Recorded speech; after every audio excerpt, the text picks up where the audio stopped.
গোটা বিশ্ব এই দিনটাকে পালন করে বা 9ই আগস্ট বিশ্ব আদিবাসী দিবস হিসাবে ঘোষিত হয়েছে সম্মিলিত জাতিপুঞ্জ নামক যে সংস্থা আছে তার দ্বারা, অর্থাৎ ইউনাইটেড নেশন অফ অর্গানাইজেশন, বাংলায় যাকে বলা হয় সম্মিলিত জাতিপুঞ্জ। বিশ্বের সবচেয়ে বড় এবং নিরপেক্ষ একটি সংস্থা। সেই সংস্থা থেকেই এই দিনটিকে পালন করার কথা বলা হয়েছে। এখন আমরা এই দিনে উপস্থিত হয়েছি আমাদের অধিকার রক্ষার জন্য, অর্থাৎ আদিবাসী মানুষের মানবাধিকার, আইন অধিকার এগুলোকে সুনিশ্চিত করা, অর্থাৎ আমরা আমাদের অধিকারকে আইনগতভাবে সুনিশ্চিত করবার জন্য আমরা এই দিনটাকে স্মরণ করি। আমরা এই দিনটাকে স্মরণ করি আমাদের সংস্কৃতিকে রক্ষা করার জন্য, কেন কিনা নিজস্ব ঐতিহ্য, ভাষা এবং সংস্কৃতি রক্ষা করা আমাদের নিজেদেরই কর্তব্য। ফলে সেই সাংস্কৃতিক রক্ষা করার জন্য আমরা এই দিনটিকে পালন করে থাকি। আমরা এই দিনটাকে স্মরণ করি না আমাদের মধ্যে সচেতনতা তৈরি করা, অর্থাৎ আদিবাসী জীবনের যে সমস্ত সমস্যা, বঞ্চনা, এই কথাগুলো বা বঞ্চনার কথাগুলো, নিপীড়নের কথাগুলো জনসমক্ষে তুলে ধরা, অর্থাৎ আমরা সচেতন হই যাতে আমাদের অধিকার থেকে, যাতে আমাদের বঞ্চনা থেকে আমরা যাতে বিচ্যুত না হয়ে সংগ্রামের পথ ধরতে পারি, আমরা রক্ষা করতে পারি। আজকের দিনে শপথ নিয়ে না পরিবেশকে সুস্থভাবে রাখা, প্রাকৃতিক এবং পরিবেশ রক্ষায় আদিবাসীদের অবদান যুগ যুগ ধরে আছে, যুগ যুগ ধরে থাকবেও। তাই আজকের এই দিনে এই বিশেষ বিষয়গুলিকে রক্ষা করবার তাগিদ নিয়েই সারা বিশ্বের আদিবাসী যারা আজকে এই দিনটাকে স্মরণ করে। আমরা কেন স্মরণ করার সাথে সাথে বিশেষ তাৎপর্য আমরা কি বলতে পারি না, এখানে আমাদের মৌলিক মানবাধিকার রক্ষা এবং আমাদের আদিবাসীদের জীবনযাত্রার মান উন্নয়ন করা। আমরা ভাষা, সংস্কৃতি, ঐতিহ্য এবং যে পৈতৃক সম্পত্তি আমাদের মধ্যে থাকে সেগুলোকে আমাদের রক্ষিত করা। এই বৈষম্যের যুগে, শোষণের যুগে আদিবাসী সমাজকে মুক্ত করা, অর্থাৎ বৈষম্য এবং শোষণ থেকে আদিবাসীকে মুক্ত রাখা। জল, জঙ্গল, জমির উপর অধিকার সুনিশ্চিত করা এবং চরম দারিদ্র্য, বৈষম্য, স্বাস্থ্যসেবায় সংকট এগুলোকে দূর করতে বিশ্ববাসীর নজরে নিয়ে আসা বা তাদের নজরে তুলে ধরা। পরিবেশ সুরক্ষায় আদিবাসীদের যে ঐতিহ্যগত জ্ঞান এবং আদিবাসীদের যে ভূমিকা তার মূল্যায়ন করা। এরকম যে বিষয়বস্তুগুলো আজকের দিনে আমাদের স্মরণ করতে হয়, আজকের দিনে আমাদের তা তুলে ধরতে হয় জনমানসে, সেই উপলক্ষেই আজকে আমরা এখানে সমবেত হয়েছি। শুধু আমরা এখানে সমবেত হয়েছি শুধু তাই নয়, সারা বিশ্বেই কিন্তু আদিবাসীরা আজকে সমবেত হয়েছে তাদের নিজ নিজ আঙ্গিনায়, নিজ নিজ দক্ষতায় যা করা সম্ভব তারা তাই করছে আজকের দিনে। এবং আজকের দিনটা বিশ্বের অধিকাংশ রাষ্ট্রেই আজকের দিনটা সাধারণ ছুটি হিসাবে ঘোষিত আছে বহু রাষ্ট্রে। তো যাই হোক, আমরা বিশ্বের দিকে নজর আমাদের থাকবে, বিশ্বের আদিবাসীদের প্রতি আমাদের সহানুভূতি থাকবে, আমাদের সহযোগিতা থাকবে। সাথে সাথে আমাদের এই ভারত ভূমিতে যা দেশ স্বাধীনতার প্রায় ৮০ বছরের কাছাকাছি আমরা হতে যাচ্ছি, ভারতবর্ষের আদিবাসীদেরকে আদিবাসী হিসাবে স্বীকৃতি দেওয়া হয়নি। এটা অত্যন্ত লজ্জাজনক, অত্যন্ত দুর্ভাগ্যজনক আদিবাসীদের। আপনারা এটা জানেন অনেকেই যে 1872 সাল থেকে দেশে জনগণনা শুরু হয়েছিল, অর্থাৎ 1872 মানে ব্রিটিশ আমল। সে ব্রিটিশ আমলে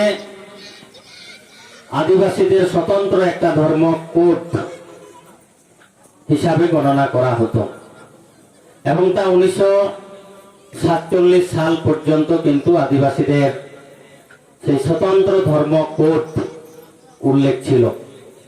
কখনো বলা হয়েছে অ্যানিমিস্ট, কখনো বলা হয়েছে অরিজিনাল, কখনো বলা হয়েছে ট্রাইব, কখনো বলা হয়েছে শিডিউল ট্রাইব। অত্যন্ত আশ্চর্যের বিষয় যে দেশ স্বাধীন হওয়ার পর ভারত সরকার কিন্তু আদিবাসীদের আর কোন ধর্ম কোড দেয়নি। এটা আমাদের আদিবাসীদের কাছে অত্যন্ত দুর্ভাগ্যজনক। কেন দুর্ভাগ্যজনক?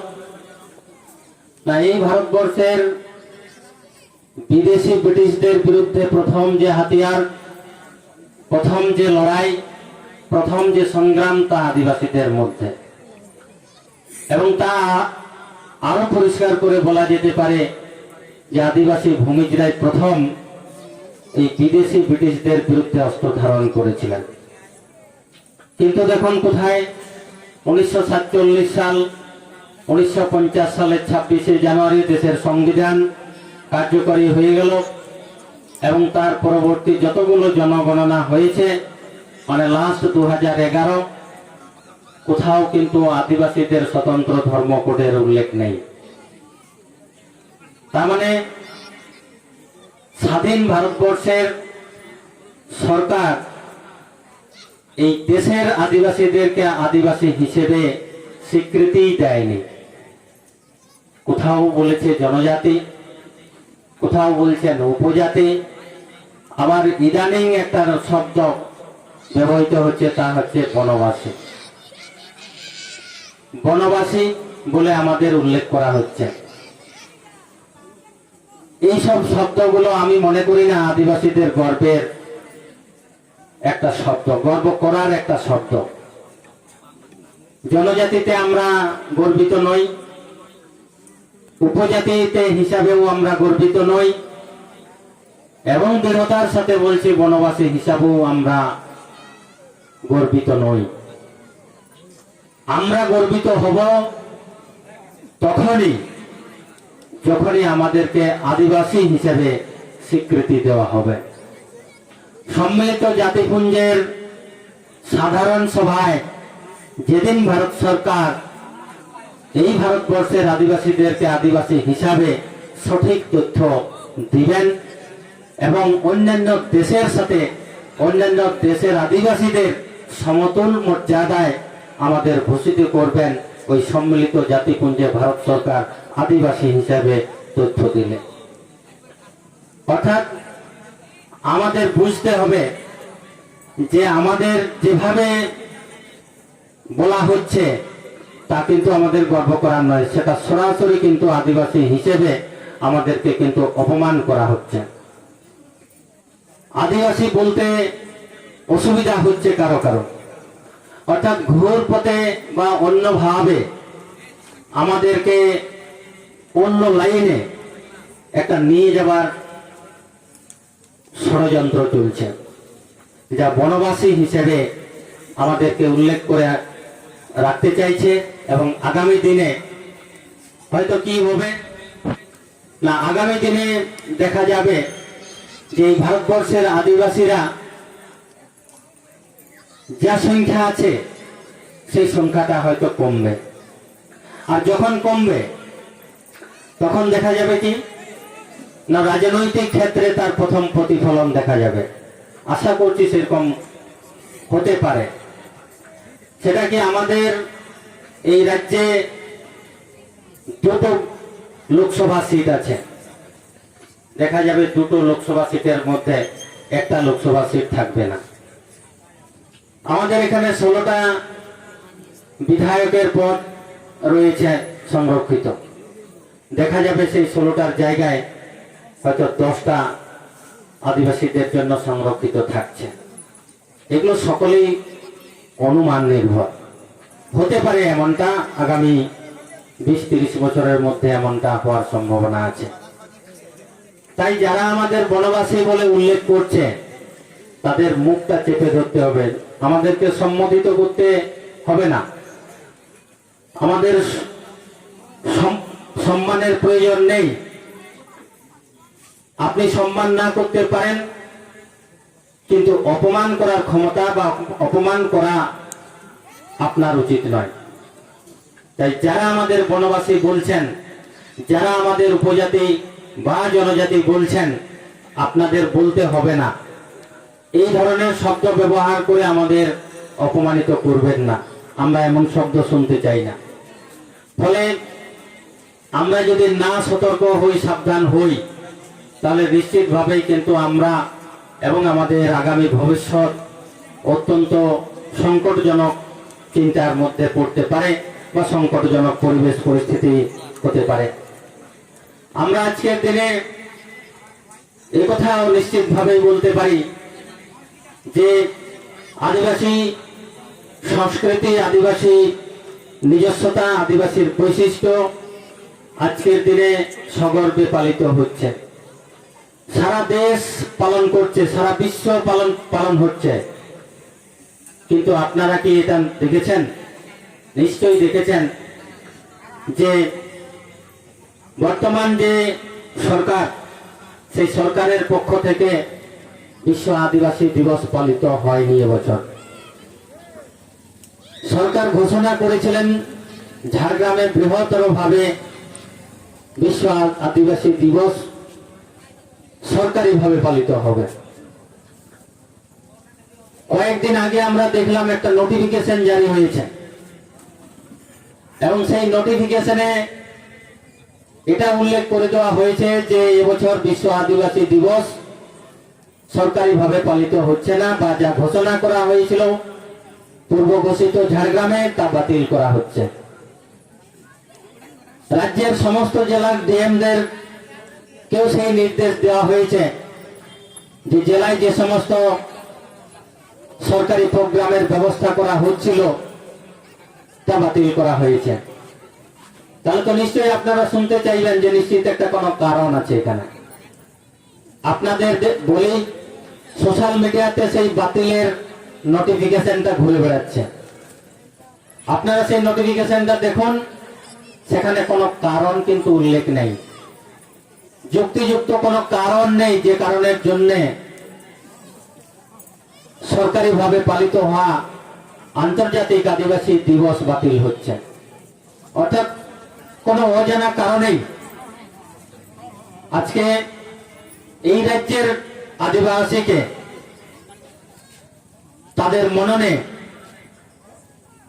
তাদের সংস্কৃতিকে, তাদের নিজস্বতাকে এই সরকার কিন্তু আঘাত করলেন। এই সরকার কিন্তু অপমান করলেন এই রাজ্যের আদিবাসীদেরকে। আমরা কি তাহলে নিশ্চিতভাবেই আমাদের পরবর্তী পদক্ষেপে কিন্তু নজর থাকবে, এবং সেদিনও কিন্তু আমরা এই প্রতিবাদেই করব যে দেখব আগামী দিনে যে সমস্ত আদিবাসী সংস্কৃতি বাদ দিয়ে অন্যান্য সংস্কৃতির জন্য পশ্চিমবঙ্গ সরকারের পক্ষ থেকে অর্থ বরাদ্দ হয় কিনা। তাহলে কি আমরা এমনটা আন্দাজ করতে পারি যে পশ্চিমবঙ্গ সরকারের বরাদ্দের মধ্যে অর্থ ছিলই না যা থেকে বিশ্ব আদিবাসী দিবস পালন করা যায়? সম্ভবত বরাদ্দ ছিল না, তুলে রাখা হলো অন্য কোনো খাতে।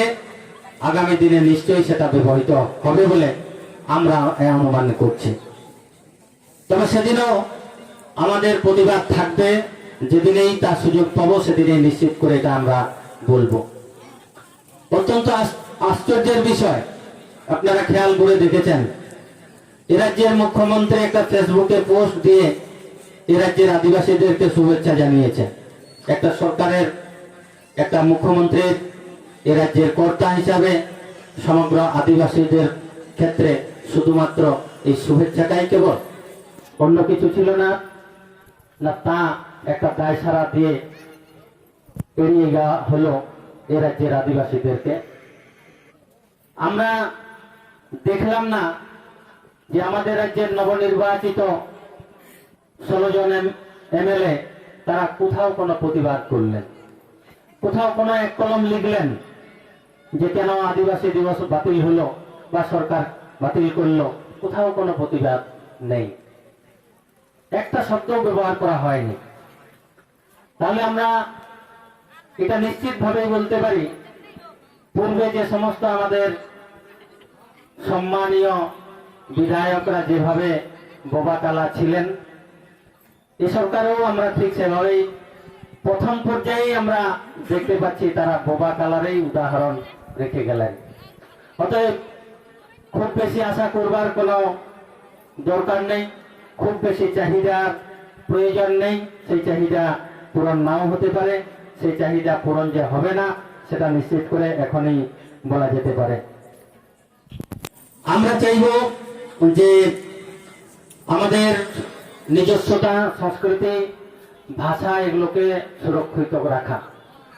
আমরা জানি যে আমাদের এই বৈচিত্র্যময় জীবনযাপনে যেগুলো আমাদের সুরক্ষিত করা দরকার সেগুলো হচ্ছে ভাষা, সংস্কৃতি, ইতিহাস এবং আমাদের যে ঐতিহ্যবাহী জ্ঞান আছে, অর্থাৎ গাছ গাছড়ার থেকে যে আমরা বিভিন্ন ভেষজ ঔষধ তৈরি করে থাকি আদিবাসী প্রক্রিয়াতে, তা কিন্তু আজও মহান জায়গায় রয়েছে, আজও সেগুলো সম্মানিত হয়েছে, আজও সেগুলো সম্মানের জায়গায় আছে। আজকে আমরা যদি দেখি যে এই সারা বিশ্বে কয়েক হাজার ভাষা সংস্কৃতি ছিল, সেই সমস্ত ভাষা সংস্কৃতিগুলো ধীরে ধীরে লুপ্ত প্রায় পরিণত হয়েছে। অর্থাৎ একটা হিসাবে দেখা গেছে যে প্রতি 10 ঘন্টায় প্রায় 14টি ভাষা বিলুপ্ত হয়েছে। 14টি ভাষা, অর্থাৎ ভাবা যায় যে আমরা ভাষা সুরক্ষার জন্য যথেষ্ট নই বা ভাষা সুরক্ষার আমাদের ক্ষমতা নেই। অর্থাৎ বৃহত্তর ভাষাগুলি ক্ষুদ্র ক্ষুদ্র ভাষাগুলিকে চেপে ধরছে, যা থেকে তাদের বহিঃপ্রকাশ এবং তারা লুপ্তপ্রায় ভাষাতে পরিণত হয়েছে।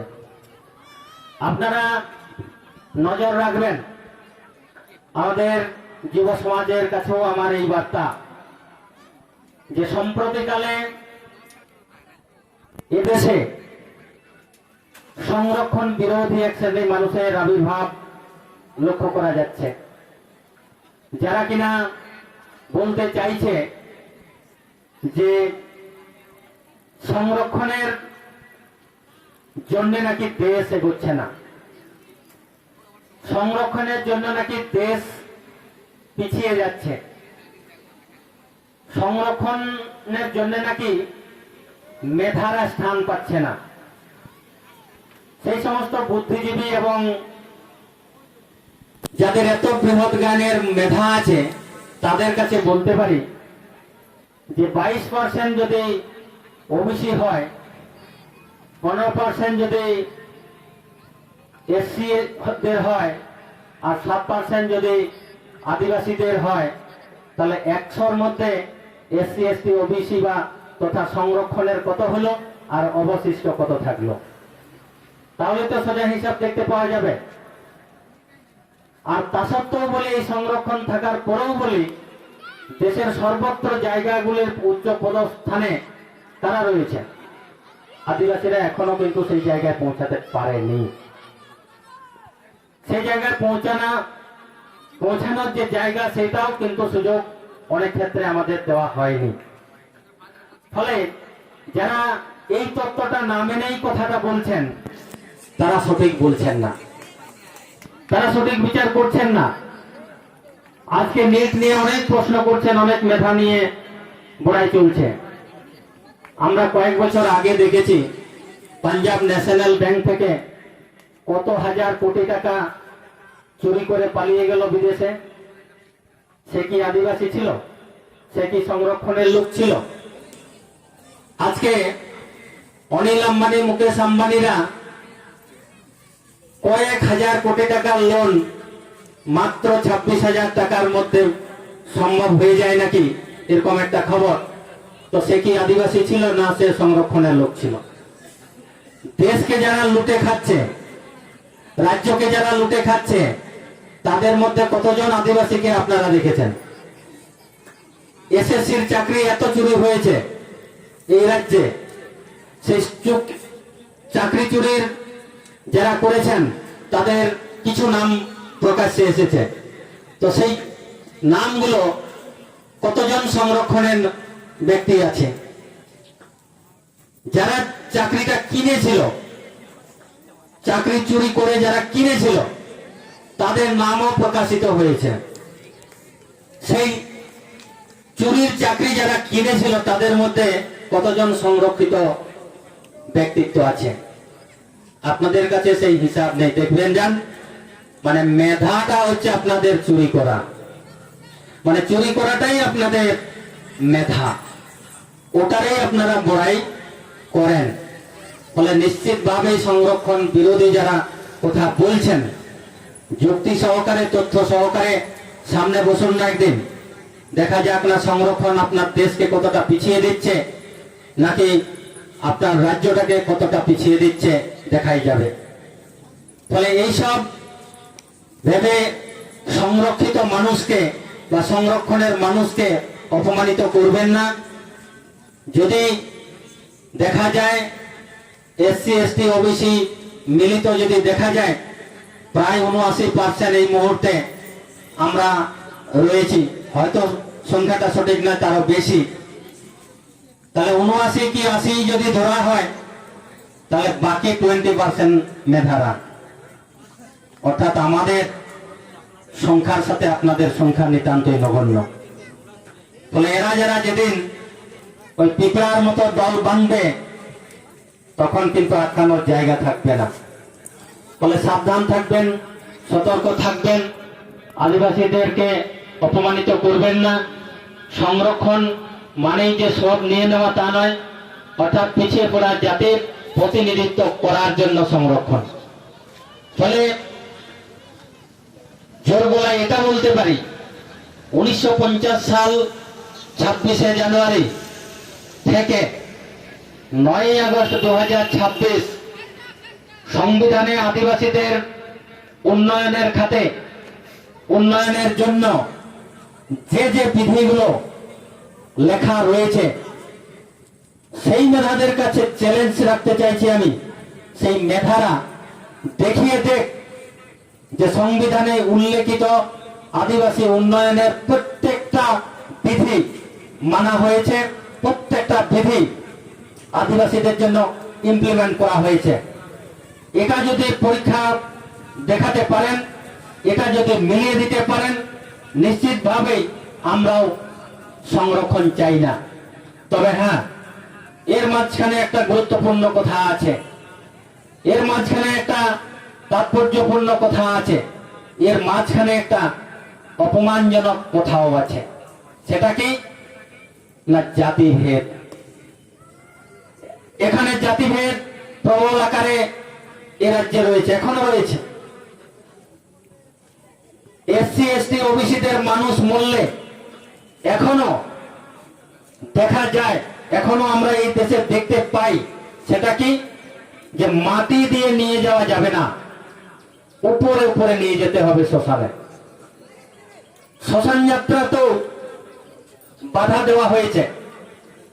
কিছুকাল আগেও আমরা দেখেছি যে শ্মশানে নিয়ে যেতে দেওয়া হয়নি, তাহলে সেই মৃত মানুষটাকে রাস্তার মাঝেই পোড়াতে হয়েছে।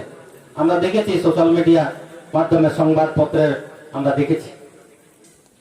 তাহলে যে দেশে জাতিভেদ প্রকট আছে সেই দেশে সংরক্ষণ বিরোধী হওয়ার সুযোগ আপনার হয় কি করে?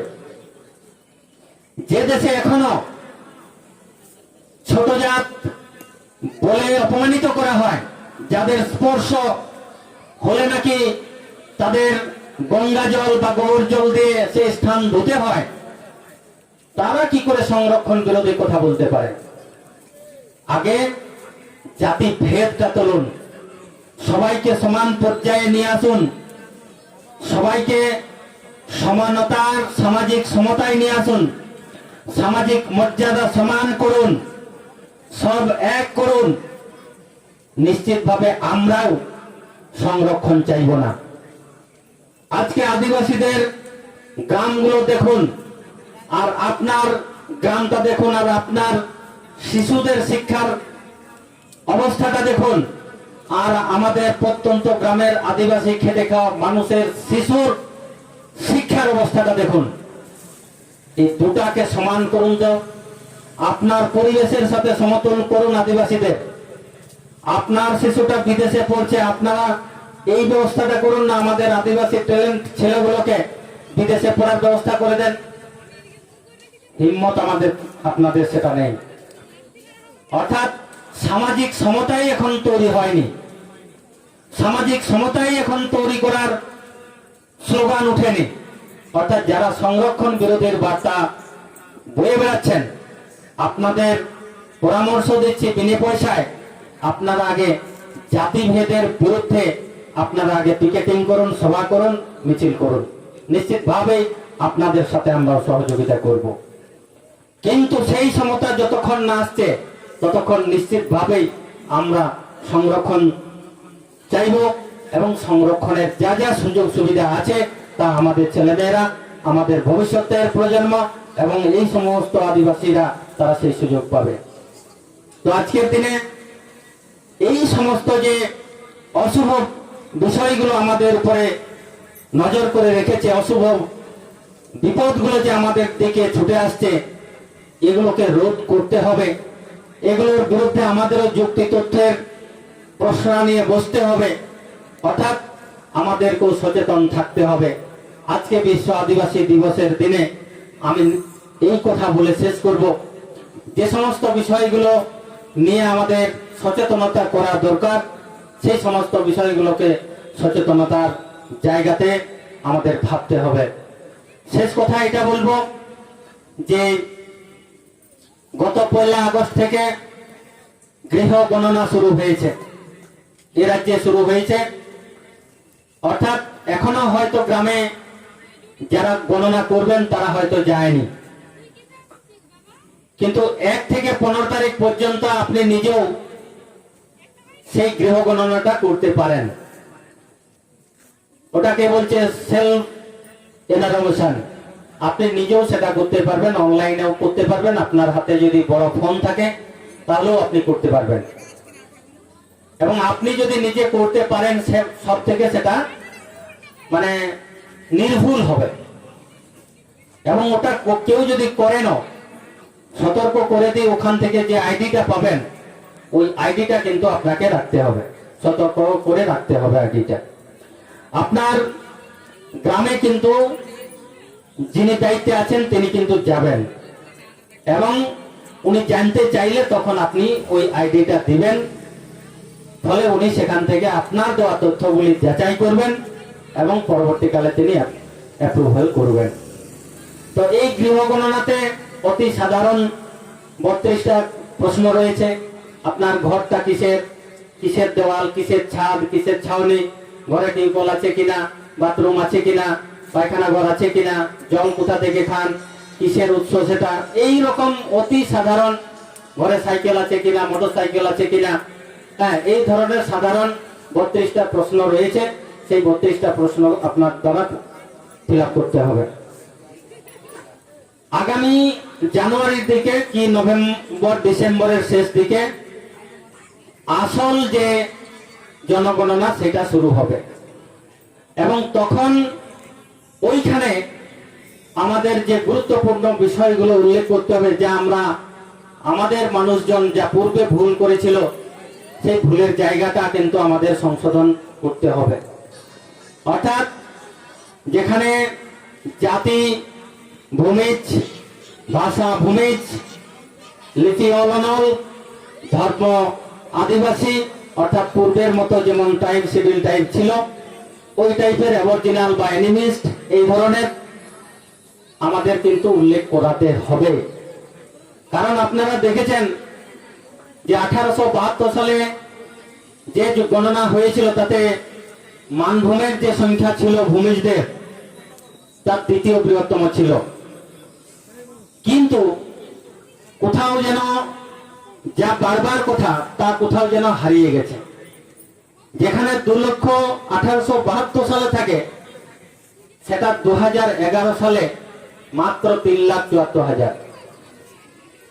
মাত্র 3,74,000। ভাবুন 1872 কোথায় আর কোথায় 2011। মানে বিরাট একটা বছর যেখানে জনসংখ্যা বৃদ্ধি হওয়ার কথা সেখানে আমাদের তুলনামূলক কমেছে। তার মানে নিশ্চয়ই কোথাও আমাদের জাতি উল্লেখ করার ক্ষেত্রে কোথাও কোনো ত্রুটি বা ভুল হয়তো হয়েছে।